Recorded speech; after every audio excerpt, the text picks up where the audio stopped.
خوش آمدید. جیسا میں نے آپ کو پروگرام کے شروع میں بتایا تھا، آج میں آپ کی ملاقات اپنے ایک ایسے قابل فخر پاکستانی سے کروانے جا رہی ہوں جن کے کردار اور ان کی شخصیت پہ ہم جتنا بھی فخر کریں وہ کم ہے. میرے ساتھ ہیں آج جناب سلطان بشیر محمود صاحب. آپ سابقہ ڈائریکٹر جنرل ہیں پاکستان اٹامک انرجی کمیشن کے. ستارہ امتیاز آپ کی خدمات کے اعتراف میں آپ کو دیا جا چکا ہے اور آپ کی بہت ساری تصانیف ہیں. تقریباً 12 کتابوں کی لسٹ اس وقت میرے پاس ہے اور وہ اپنے اندر اتنے یونیک موضوعات اور ٹاپکس ہیں کہ جو یقینی طور پر مجبور کرتے ہیں قاری کو ان کتابوں کو کھول کے پڑھے ضرور.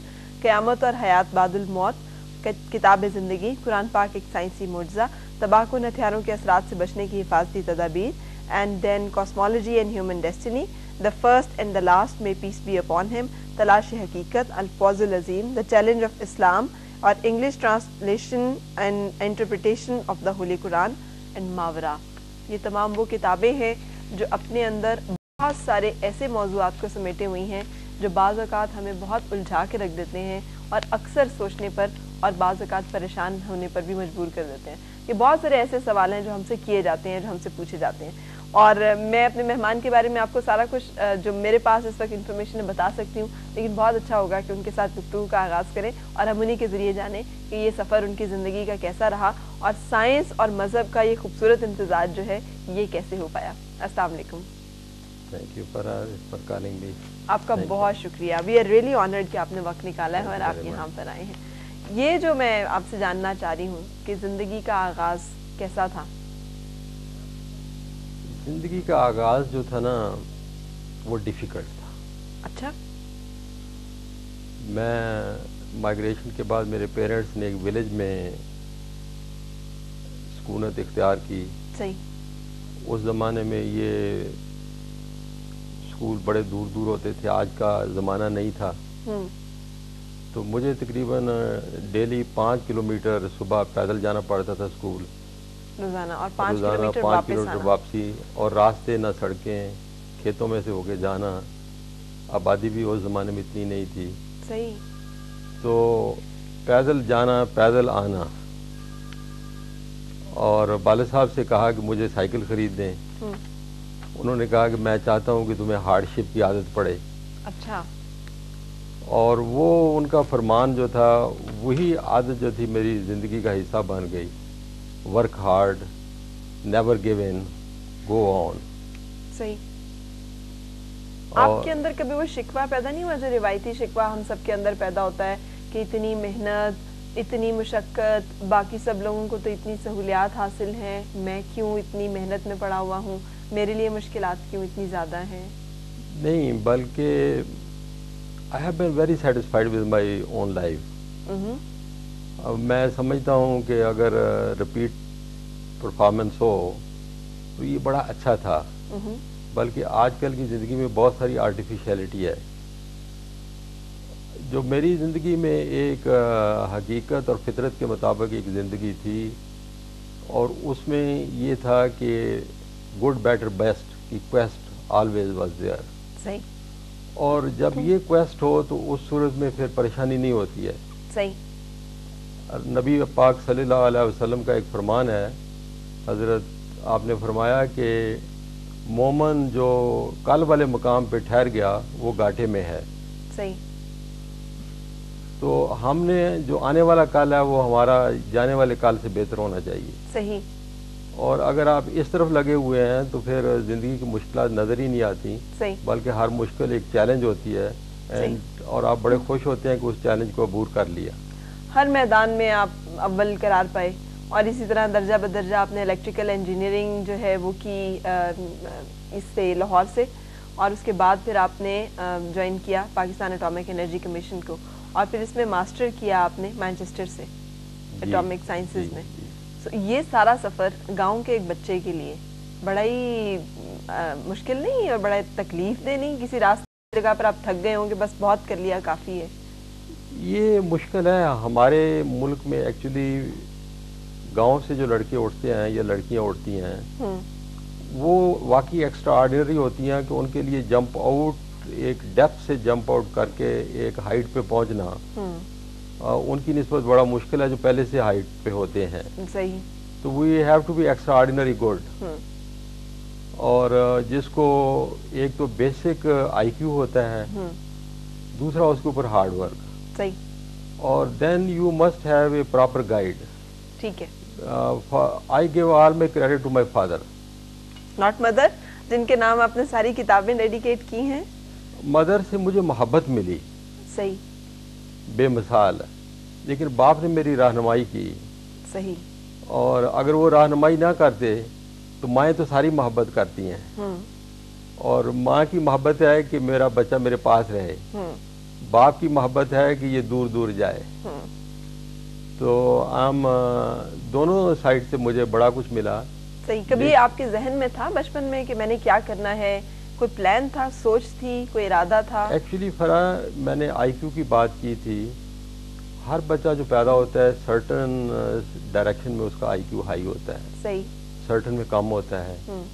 تو اگر آئی کیو ڈسکور کر لینا اور آپ اپنے آئی کیو کی سائڈ پہ کام کرتے رہیں تو ایک تو تھکتے نہیں ہیں، وہ کام آپ کے لیے پلیئر ہو جاتا ہے بلکہ ایک گیم ہو جاتا ہے. صحیح. میرا آئی کیو سائنسز میں بہت اچھا تھا. ٹھیک ہے. شروع ہی سے. اور میرے والد نے مجھے انکریج کیا کہ میں اس فیلڈ کو اڈاپٹ کروں. صحیح. اور اسی وجہ سے ہمارے لیے مشکل تھا لیکن انہوں نے سیکریفائس کیا اور مجھے گورنمنٹ کالج لاہور میں داخلہ کروایا. صحیح. اور گورنمنٹ کالج لاہور میں میرا سائنسز کا ریکارڈ بہت اچھا تھا. میتھمیٹکس بہت اچھا تھا. انگلش اور اردو بہت کمزور تھی کیونکہ ان میں آئی کیو کم تھا. صحیح. تو میں اب بھی سوچتا ہوں کہ اگر پیرنٹس جو ہے نا وہ دیکھیں کہ ہمارا بچہ جو ہے فطرتاً اللہ نے کس کام کے لیے پیدا کیا ہے. صحیح. اور اس فطرت کے اوپر محنت کی جائے تو بچے بڑا اچیو کریں گے. آج کل ہمارے ہاں جو ایک وبا عام ہو گئی ہے کہ بچے جو ہیں وہ پڑھتے ہیں اور اس کے بعد ٹیوشن کی ضرورت بھی محسوس ہوتی ہے اور اس کے باوجود وہ نہیں وہ سب کچھ کر پاتے جو والدین چاہتے ہیں کہ وہ کریں. بچے یہ سمجھتے ہیں کہ والدین ان کو نہیں سمجھ پا رہے اور والدین یہ سمجھتے ہیں کہ بچے ان کو نہیں سمجھ پا رہے. آپ کے کیسے اپنی زندگی کے اس مرحلے میں سے آپ کیسے گزرے تھے اور آپ کیا سمجھتے ہیں کیا غلطی ہے جو آج کل کے دور میں ہے؟ اصل میں یہ ہے کہ زندگی کا والدین اور بچوں کو ایک ہے کہ ہم نے بڑا بننا ہے اور بڑائی کا معیار رہ گیا پیسہ عہدہ. تو اس میں یہ نہیں ہے کہ بچہ کس لیے پیدا کیا گیا، اس کا پرپز آف لائف کیا تھا. somebody may be very good in music, اس کو میوزک میں نہیں ڈالیں گے. کوئی انجینئرنگ میں بڑا اچھا ہو سکتا ہے، کوئی لٹریچر میں بڑا اچھا ہو سکتا ہے. یہ چیزیں ان امپارٹنٹ ہیں پیرنٹس کے لیے بھی. امپارٹنٹ یہ ہے کہ میرا بچہ بہت بڑا افسر بن جائے، بڑا تاجر بن جائے، الٹیمیٹلی پاور ہو اور پیسہ ہو.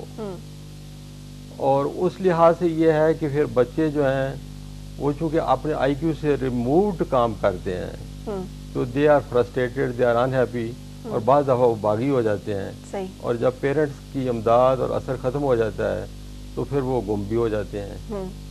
کوئی لکی ون ہے جو اپنے فطرت کے مطابق کام کرتا ہے. صحیح. جبکہ امریکہ میں اور یورپین کی جو پروگرس ہے اس میں زیادہ یہ ہے کہ اسکول ٹائم پہ پرائمری سٹیج پہ اوپر ہی بچوں کے ان نوئنگلی ٹیسٹ کیے جاتے ہیں. ٹھیک ہے. یہ بچہ جو ہے کس لیے بنا ہے، کیوں پیدا ہوا ہے، اور پھر اس سائڈ کو انکریج کیا جاتا ہے. صحیح. ہمارے اسکولنگ سسٹم میں یہ چیز ایبسولوٹلی مسنگ ہے. صحیح. اچھا، پاکستان اٹامک انرجی کمیشن میں کام کرنا اور آپ نے یہ ہیوی واٹر لیک ان نیوکلیر پاور پلانٹ کو چیک کرنے کا ایک ڈیوائس جو ہے انسٹرومنٹ وہ بھی انوینٹ کیا تھا جو ابھی تک پوری دنیا میں استعمال ہو رہا ہے. اور بہت سارے ہمارے اٹامک ریئیکٹرز ہیں ان کو سیٹ اپ کرنے کا سہرا ڈاکٹر عبدالقدیر خان صاحب کے ساتھ آپ کے سر بھی جاتا ہے. آپ اس ٹیم میں اور ان تمام لوگوں کے ساتھ تھے جو یہ کام کر رہے تھے. کیا جذبہ تھا، کیا فیل تھا جب آپ یہ کام کرتے تھے؟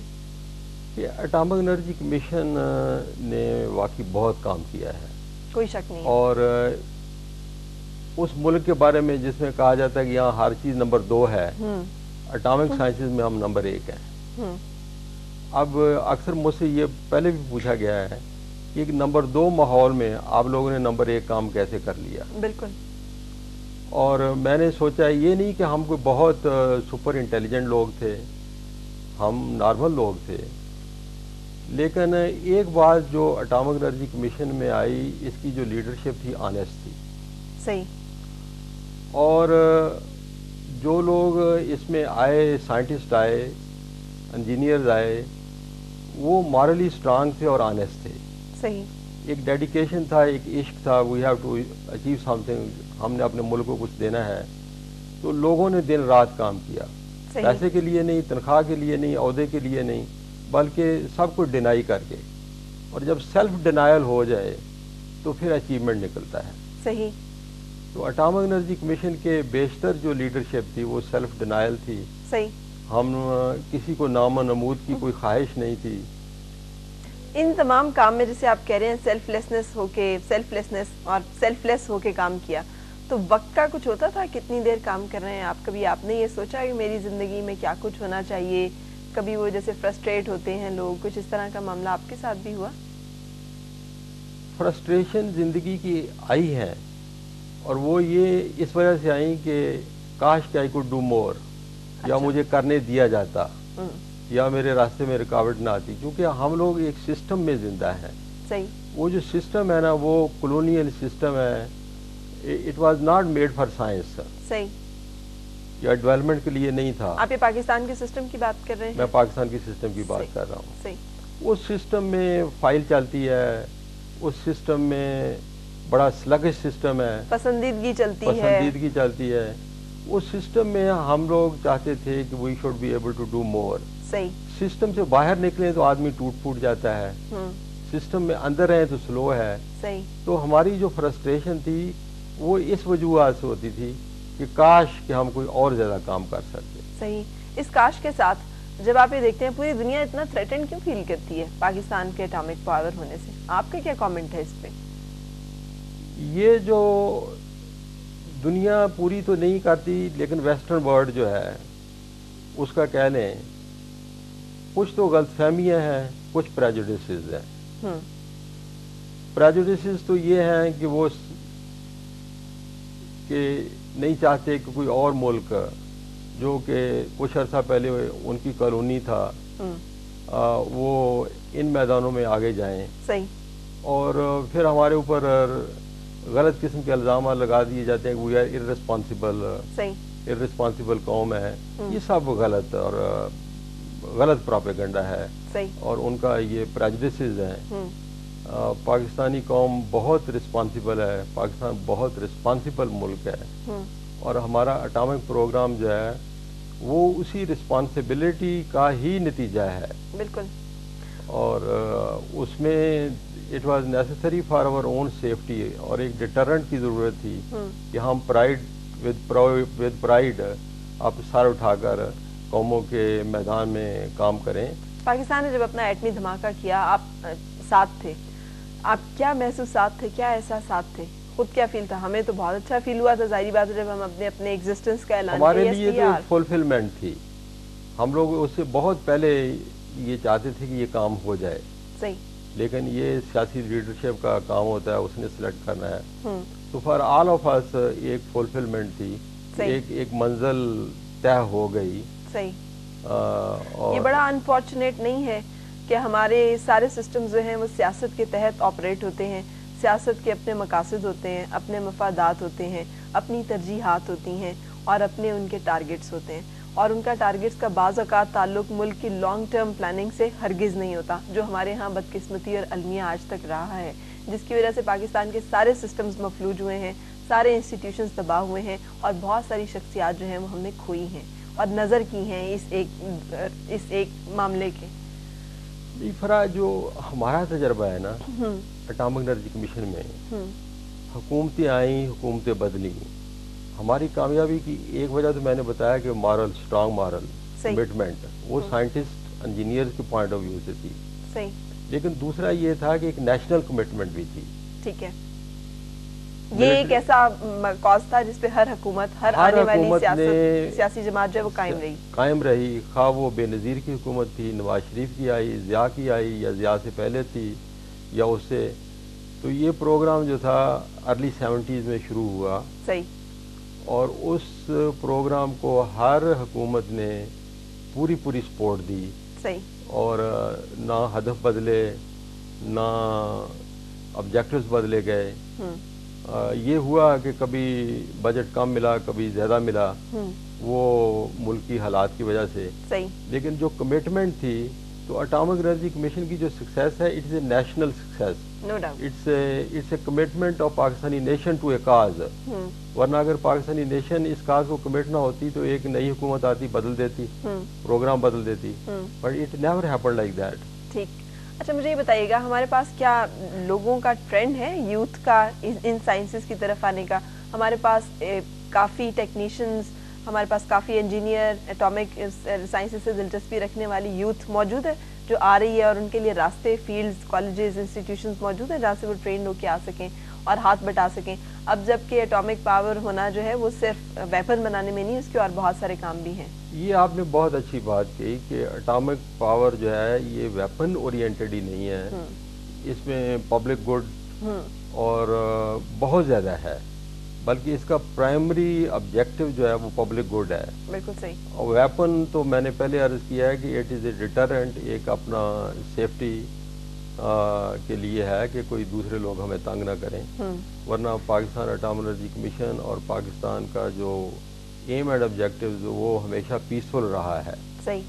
اور پیسفل اپلیکیشن جو اٹامک انرجی کمیشن کیا ہے اس میں اس محکمے نے بڑا کام کیا ہے. صحیح. بہت سارے لوگوں کو پتہ نہیں ہے کیونکہ ہر چیز جو ہے سمجھا جاتا ہے سیکریٹ ہے.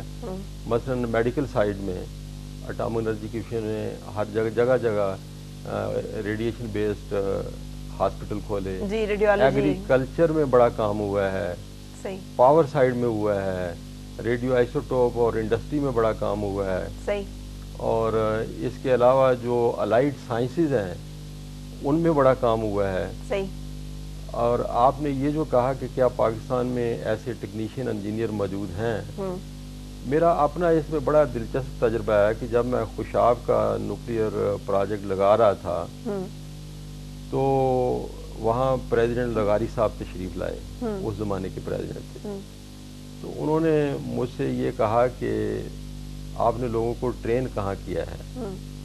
تو میں نے انہیں کہا کہ ہماری جو ایوریج ایج ہے ٹیکنیشینز کی اور انجینئرز کی اس وقت at that time it was 29 year. صحیح. یعنی it was very young people are making it, اور ہم جو ایجڈ لوگ تھے اسی کم تھے. صحیح. تو اٹ واز کہ ایک جو ینگر جنریشن ہے ان میں سیکھنے کی ایک تڑپ ہے. ٹھیک ہے. استاد ٹھیک ہونا چاہیے. استاد مل رہے ہیں انہیں اس طرح کے؟ ہمارے اٹامک انرجی کمیشن میں استاد تھے اور میرا خیال اب بھی ہوں گے. صحیح. اور دوسرا یہ ہے کہ جو ینگر آدمی ہے نا اس کی کمٹمنٹ لائف کے جو دوسری چیزیں ہیں ان میں کم ہوتی ہیں. صحیح. وہ مشکل حالات میں کام کر سکتا ہے, چیلنجز قبول کر سکتا ہے. ٹھیک ہے. تو ہماری جابز بڑی چیلنج فل تھی, ڈیفیکلٹ انوائرمنٹ تھی. تو میرا اپنا یعنی ایکسپیرینس ہے کہ Pakistanis are very intelligent people. کتنے گھنٹے آپ کام کیا کرتے تھے؟ کام کا گھنٹے کبھی گنے ہی نہیں تھے, یعنی یہ کانسیپٹ ہی نہیں تھا. تھکاوٹ کا احساس بعض اوقات ہوتا ہے, ویکیشنز چاہیے ہیں, بہت تھک گئے ہیں, بہت کام کر لیا, اس طرح کا کوئی احساس؟ میں آپ کو ایک مثال بتاتا ہوں اپنی, میں نے کیا بتانی ہے. ہم خوشاب نیوکلیئر ریئیکٹر کا ڈوم بنا رہے تھے تو 150 فٹ اونچی چھت کے اوپر ایک ویلڈر جو ہے وہ جھولے میں بیٹھ کے ویلڈ کر رہا تھا. صحیح. تو میں نے دیکھا کہ وہ اس کا بازو ڈھیلا پڑا ہوا ہے نیچے سے, گردن ایک طرف ہے, اس کو نیچے سے جھولے سے اتارا گیا. تو وہ سیمی انکانشیس تھا چونکہ فضا میں اوپر گرمی زیادہ تھی. صحیح. اس کو پنکھا شنکھا چلایا گیا, کوک پلایا گیا, وہ ہی واز بیک انٹو سینسز. تو میں نے اسے کہا کہ تمہیں 7 دن کی ہالیڈے دیتے ہیں, چھٹی دیتے ہیں. صحیح. تو وہ ویلڈر جو تھا وہ کہنے لگا تھینک یو سر, لیکن میرا 2 گھنٹے کا کام باقی ہے, مجھے اوپر چڑھائیں, وہ میں کر رہا ہوں, پھر میں 7 دن کی چھٹی پہ جاؤں گا. واہ. تو یہ دیٹ از پاکستان. ہم تو پاکستان کو جانتے ہیں, توڑ پھوڑ کی سیاست, ہنگامے, جلسے جلوس, روکنا, نظریات سے ادھر روگردانی کر جانا, کوئی کمٹمنٹ نہیں, کوئی ڈیڈیکیشن نہیں. بہت آج کل مایوسی جو ہے بہت بڑھ چکی ہے لوگوں میں. جنرلی میرا اپنا خیال ہے کہ بائی اینڈ لارج پاکستانی بڑے آنیسٹ ہیں, بہت سچے قسم کے ہیں, بہت محنتی ہیں, بڑے سیکریفائسنگ لوگ ہیں, ہارڈ ورکنگ ہیں. انہیں سینس آف ڈائریکشن دینے کی ضرورت ہے. کون دے گا؟ اور اس کے لیے ایک کمیٹڈ لیڈرشپ ہونی چاہیے. کہاں سے آئے گی کمیٹڈ لیڈرشپ آپ کے خیال میں؟ وہ بھی پاکستان ہی سے آئے گی. صحیح. لیکن کہ انفارچونیٹلی یہ ہے کہ ہمارے بہت ساری جو لوگ آئے ابھی تک وہ معروف تھے ویسٹ سے. صحیح. یا ویسٹ کے انفلوئنس میں تھے. آپ کبھی نہیں آئے معروفیت ویسٹ؟ یہ کیوں؟ بلکہ میں آپ کو بتاؤں کہ میں ریزلی atomic energy commission atomic centre ہے یو کے میں، تو وہاں 68 69 70 میں کام کرتا تھا. تو ایک سال میں میرے 11 پیپر تھے اور 3 انہوں نے انوینشنز میرے نام پہ پیٹنٹ لیے. تو ایک کسی بھی سائنٹسٹ انجینئر کے لیے بہت بڑا اچیومنٹ تھا. بہت بڑا. اور اس وقت میں نے سوچا کہ میں پاکستان جاتا ہوں. تو مجھے انہوں نے کہا کہ آپ کو ہم پرماننٹلی آبزرو کرتے ہیں، آپ ہمارے پاس رہیں، پاکستان میں جائیں گے آپ کی صلاحیتیں جو ہیں وہ ضائع جائیں گی. تو میں نے کہا کہ ڈاکٹر کو وہاں ہونا چاہیے، یہاں بیمار زیادہ ہیں. صحیح. تو ہمارا ملک جو ہے نا دیٹ نیڈز بی مور. یہاں تک میرے اپنے اچیومنٹ کا تعلق ہے وہ بات کی بات ہے. May be I will be, یہاں میں کام کرتا ہوں تو ایک فرنٹیئر آف نالج کے اوپر کام کرتا ہوں. صحیح. وہاں لوور لیول پہ کام کریں گے بٹ اسٹل ہمارا فرنٹیئر وہی ہے. صحیح. اس میں بہت سارے لوگ جو ہیں وہ لالچ کو دیکھتے ہیں نا، مٹیریل گین کو، بہت سارے نظریات اور کاز کے ساتھ آگے بڑھتے ہیں. زندگی کی مجبوریاں، آسائشیں، سہولیات اور بہت ساری مراد جو ہیں وہ اندھا کر دیتی ہیں، وہ آنکھیں آپ کی پردہ ڈال دیتی ہیں اس کے اوپر، اور آپ چھوڑ دیتے ہیں جو آپ سوچ رہے ہوتے ہیں، جو آپ پلان کر رہے ہوتے ہیں.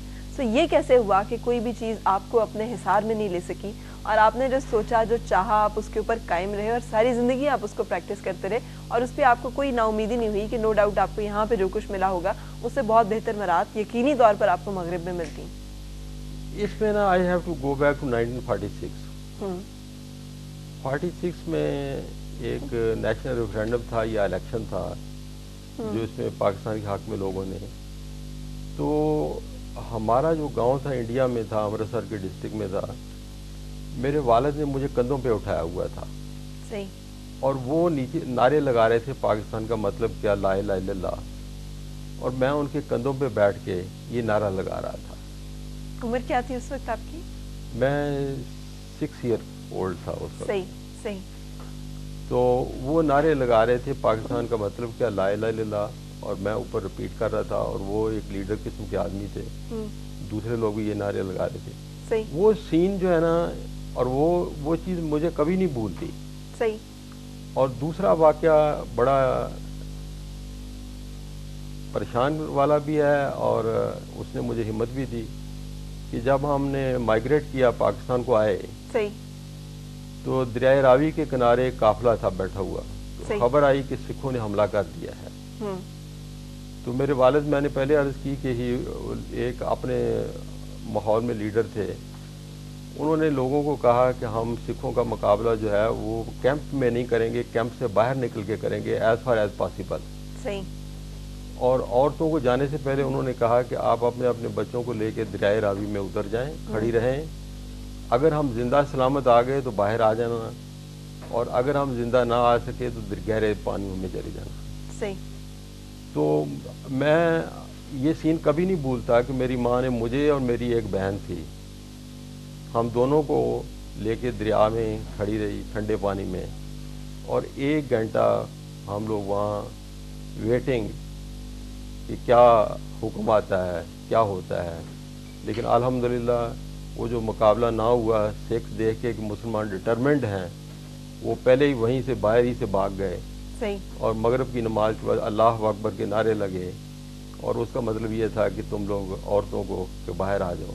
صحیح۔ تو وہ میری مائیں، بہنیں، بچے جو ٹھنڈے پانی، راوی کے ٹھنڈے پانی میں کھڑے رہے 1 گھنٹہ، وہ ایسی امپریشنیبل ایج ہوتی ہے کہ that we become like that. صحیح۔ اور افسوس یہ ہے کہ آج کل کی نسل کو پتہ ہی نہیں کہ پاکستان بنا کیسے تھا۔ کتنی بدقسمتی کی بات ہے، اور نہ لوگ بتاتے ہیں۔ It was a great sacrifice on the part of ordinary people. صحیح۔ اچھا، مذہب کے ساتھ سائنس کا کمبینیشن آج تک کبھی بنا نہیں۔ جو سائنس کہتی ہے، مذہب اس کے وہی کچھ کہتا ہے، ہمارا مذہب تو وہی کہتا ہے، لیکن ہم نے آج تک اس کو اکنالج نہیں کیا۔ آپ ان دونوں کو اکٹھا کیسے کر پائے؟ فرا یہ بات ہے کہ سائنس اور مذہب دونوں علیحدہ ہے ہی نہیں ہے. ٹرمینالوجی میں فرق ہے، ورنہ سائنس کا مقصد یہ ہے کہ حقیقت کی تلاش، صحیح، سچ کو پا لیا جائے. تمام سائنٹسٹ جو ہیں لیبارٹری میں بیٹھے سچ کو ڈھونڈ رہے ہیں، اور مذہب جو ہے نا الٹیمیٹ جو سچائی ہے اس کا کلیمنٹ ہے. اللہ آخری حقیقت ہے. تو پھر یہ ہے کہ قرآن کریم میں آتا ہے کہ اللہ کو، خالق کو مخلوق سے پہچانو. صحیح. چنانچہ قرآن کریم میں بے شمار آیات سورج کے بارے میں ہے، آسمانوں کے بارے میں ہے، زمین کے بارے میں، پانی، پہاڑ، تمام مخلوقات کا ذکر ہے کہ ان کے اوپر غور کرو، کیونکہ خالق کو تم پہنچ سکتے ہو مخلوق کے ذریعے. صحیح. سائنس بھی مخلوق کے اوپر ریسرچ کرتی ہے. ٹھیک ہے. اور اس لحاظ سے دیکھا جائے تو ایک جو سائنٹسٹ ہے وہ اپنی طرز، اگر خدا کی تلاش ہے، مذہب کا مطلب خدا کی تلاش ہے، تو ہر سائنسدان جو ہے وہ اپنی طرز کا ایک ریلیجس آدمی ہے. بالکل. لیکن جب آپ مذہب کو پوجا پاٹ سمجھ لیتے ہیں تو پھر وہاں پہ کہا جاتا ہے کہ وہ تو مذہبی نہیں ہے، وہ بڑا غیر مذہبی ہے. حالانکہ وہ تلاش میں ہوتا ہے، اور جو پوجا پاٹ والا ہے کسی نہ کسی کو بت بنا کے وہاں ٹھہر گیا ہوتا ہے. صحیح. تو یہ دونوں میں فرق ہے. ماورا جو آپ کی کتاب ہے، یہ اس کا مجھے پیش لفظ اتنا خوبصورت لگا. آپ نے لکھا کہ مذہبی روایات اس بات پر مصر ہے کہ انسان آسمانوں میں کسی جنت میں بنایا گیا تھا اور وہاں سے ایک خاص غلطی کا خمیازہ بھگتنے کے لیے زمین یا پر امتحان یا سزا کے طور پر بھیج دیا گیا ہے. جبکہ سائنسی حلقے اس بات پر ڈٹے ہوئے ہیں کہ انسان حیوانات میں سے ایک حیوان ہے جو حالات اور وقت کے دہارے پر ارتقاء کی منازل طے کرتے ہوئے یہاں تک پہنچ گیا ہے. یوں تخلیقات میں اس کی کوئی خصوصی روحانی حیثیت نہیں، بلکہ وہ محض ارتقاء کا ایک پھل ہے، جیسے بن مانس، ہاتھی، گھوڑے، سانپ وغیرہ اپنی نوعیت کے ارتقاء کا نتیجہ ہیں. یوں مذہبی اور سائنسی حلقے دونوں انتہائی متضاد نظریات کے ساتھ باہمی جنگ و جدل میں صدیوں سے برسر پیکار ہیں. لیکن آپ نے اسے کتنا خوبصورت ایڈریس کیا ہے. آپ کی کتاب جب میں نے پڑھی ہے تو کسی بھی ایسی کتاب کو پڑھنے سے جو کہ مذہبی کتاب ہوتی ہے، بڑی سائنٹیفکلی ایکسپلین کرتے ہوئے آپ نے نفس کیا ہے، روح کیا ہے، موت کیا ہے، زندگی کیا ہے، انسان کیا ہے، جسم کیا ہے، یہ سائٹس جو ہیں یہ آپ کو کیسے وقت مل پایا کہ آپ ان کو کھوج سکیں اور ان پہ کام کر سکیں؟ اس پہ نا یعنی یہ سچ کی تلاش میں جو سفر ہے اسی کا حصہ ہے. سائنس نے میری بڑی ہیلپ کی، اور سائنس ہے کہ سسٹمیٹک سوچنے کی ایک عادت ڈالتی ہے. صحیح. آپ ڈاگما سے نکل جاتے ہیں.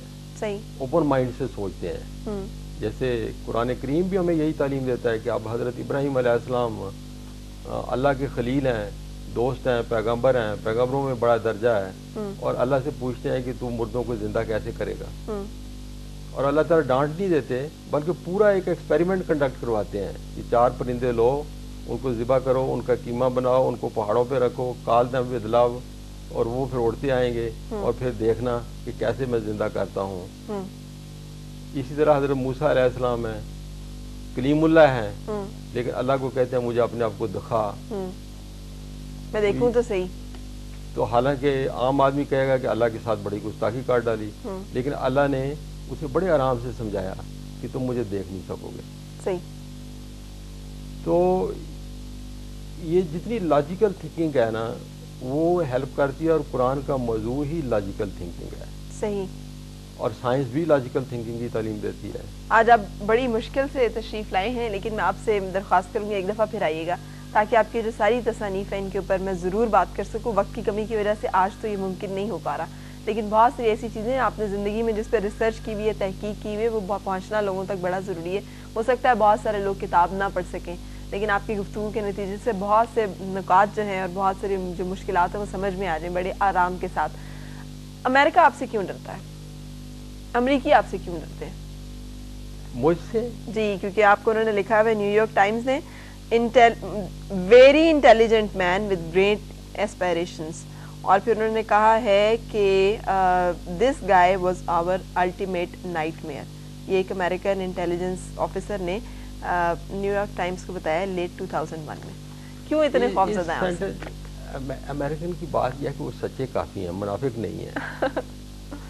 اسی میں اس نے جو گریٹ اسپائریشن والی بات کی ہے نا، یہی ڈرنے کی بات ہے. میری اسپائریشن ہے، گریٹ ہیں، اب میں وہ کر نہیں سکتا ہوں، صحیح، لیکن میں چاہتا تھا کہ اپنے ملک کو، اپنی قوم کو وہاں پہنچا دوں کہ یہاں ان تک ان کو واپس نہ کھینچا جا سکے۔ اس کا مطلب ہے جو شخص بھی ایسا سوچے گا، چاہے گا، وہ خطرہ ہوگا امریکی نظام کے لیے اور امریکی حکومت اور لوگوں کے لیے، اور پھر وہ اسے آپریٹ کرنے کی کوشش کریں گے یا کنٹرول کرنے کی کوشش کریں گے یا ہٹا دیں گے۔ بالکل ہم خطرہ نہیں ہیں امریکی نظام کے لیے، وہ ہم تو مسلمان ہیں اور مسلمان رحمت ہوتا ہے سب کے لیے۔ بالکل، اسلام سالویشن ہے، اسلام میں کوئی سختی نہیں ہے۔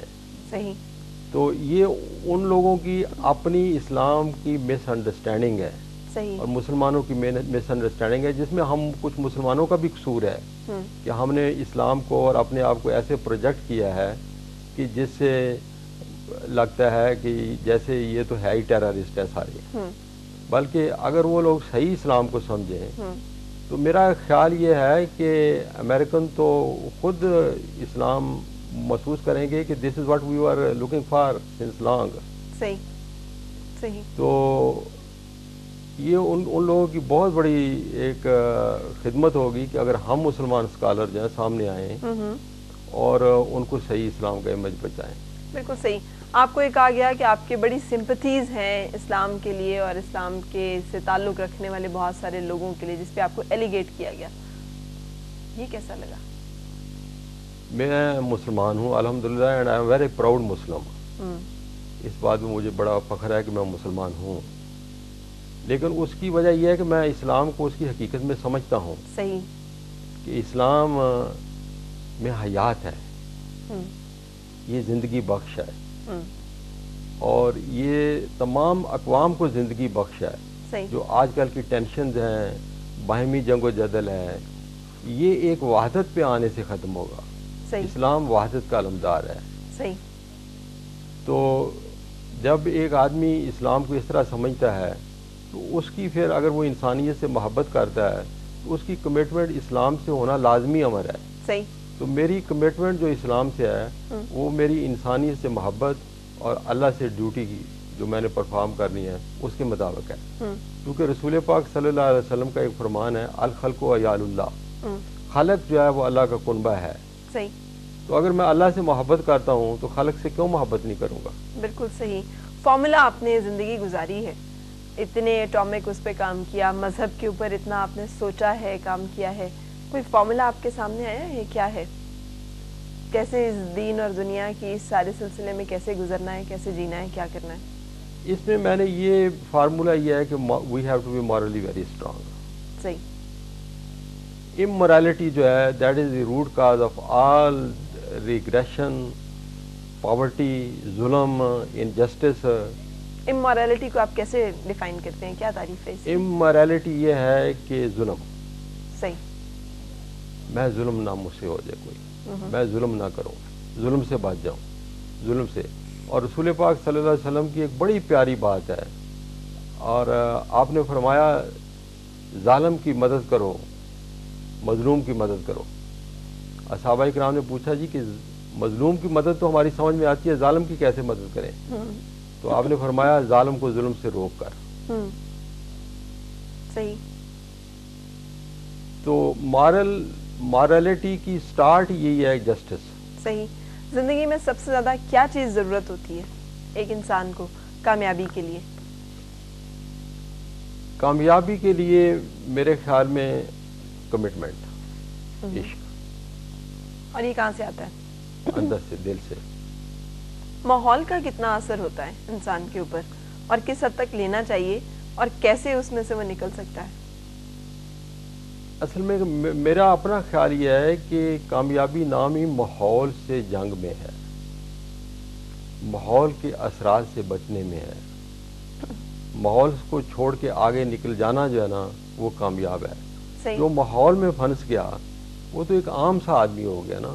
صحیح، وہ ماحول کی پیداوار ہے، ماحول میں مر گیا، ماحول نے اس کو دبا لیا، ماحول نے ختم کر دیا۔ ماحول سے نکلنا ہی کامیابی ہے، بالکل، اور نکلنا ہے تو ماحول سے جنگ کرنی پڑے گی۔ بالکل صحیح۔ آپ سے نہیں بات ہو سکی اس طرح جیسے بات کرنا ارادہ تھا، لیکن آپ کو جاننے کا موقع ملا اس اب نیکسٹ جو نشست ہوگی اس میں چونکہ ہم آپ کو جانتے ہوں گے، تو ایک قدم جب ہم اور لیں گے تو بہت اچھی طرح سے سمجھ سکیں گے ان تمام تصانیف کو، اور اس کے حوالے سے بہت سارے سوالات جو میرے ذہن میں ہیں جو میں آپ سے کرنا چاہتی ہوں. لیکن سر آپ تشریف لائے ہیں، اور آپ یقین کیجئے میرے دل میں جو آپ کے لیے احساس ہے، جو فیل ہے، اور نہ صرف میرے دل میں، ہر اس شخص کے دل میں جو پاکستان سے محبت کرتا ہے اور جو کیمرے کے اس پار بیٹھا ہوا آپ کو دیکھ رہا ہے، میں صرف آپ تک وہ فیلنگز پہنچانا چاہتی ہوں، اور وہ ہیں کہ ہم آپ کو سلام کرتے ہیں. ہر اس شخص کو جس نے ڈیڈیکیٹ کی ہے اپنی زندگی، جس نے اپنے آپ کو وقف کیا ہے، اور جس نے پاکستان کی سلامتی اور بقا کے لیے یہ کام کیا ہے کہ ہم آج دنیا میں اگر ایگزسٹنس ہے ہماری، تو اس میں کوئی شک نہیں ہے کہ وہ اس اٹامک پاور کے بدولت ہے جس میں بہت سارے سائنسدانوں، بہت سارے جوانوں اور بہت سارے لوگوں کا ہاتھ ہے، اور آپ ان میں سے ایک ہیں، اور آپ ان میں بہت اہم لوگوں میں سے ایک ہیں. آپ کا بہت شکریہ، آپ تشریف لائے. اللہ تعالیٰ آپ کو زندگی دے اور آپ جیسے اور بہت سارے بیٹے اس دھرتی کو اور اس وطن کو عطا کریں. میں آپ کا بہت شکر گزار ہوں، اور آپ نے جو مجھے کہا وہ بڑا موونگ ہے. Thank you.